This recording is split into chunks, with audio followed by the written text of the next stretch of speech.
Émile Zola. Comment on se marie.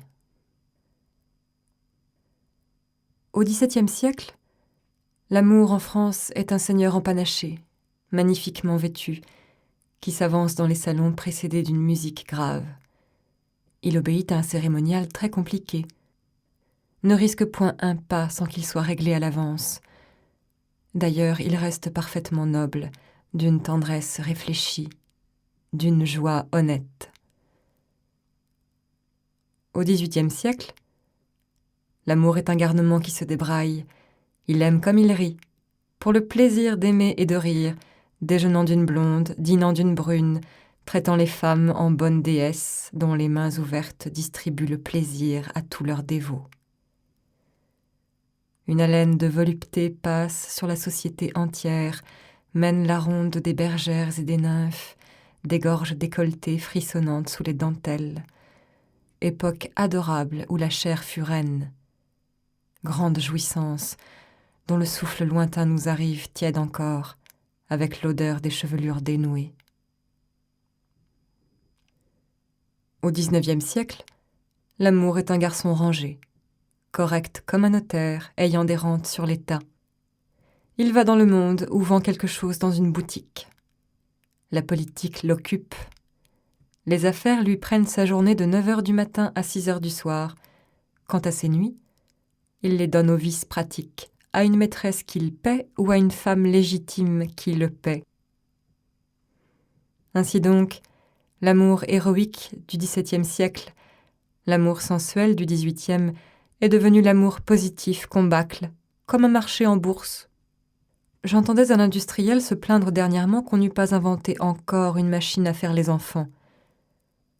On fait bien des machines pour battre le blé, pour tisser la toile, pour remplacer les muscles humains par des rouages dans toutes les besognes. Le jour où une machine aimera pour eux, les grands travailleurs du siècle, ceux qui donnent chacune de leurs minutes à l'activité moderne, économiseront du temps, resteront plus âpres et plus virils dans la bataille de la vie. Depuis la formidable secousse de la Révolution, les hommes en France n'ont pas encore retrouvé le loisir de songer aux femmes. Sous Napoléon Ier, le canon empêchait les amants de s'entendre. Pendant la Restauration et pendant la monarchie de Juillet, un besoin furieux de fortune s'est emparé de la société.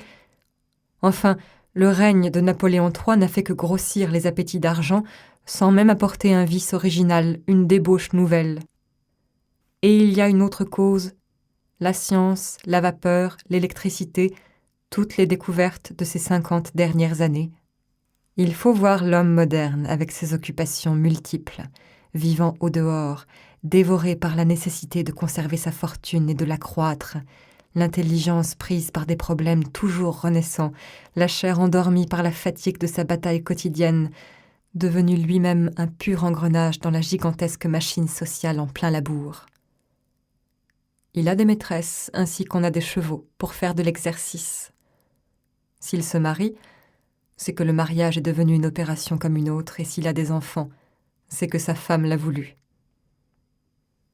Il est une autre cause au fâcheux mariage d'aujourd'hui sur laquelle je veux insister avant d'arriver aux exemples.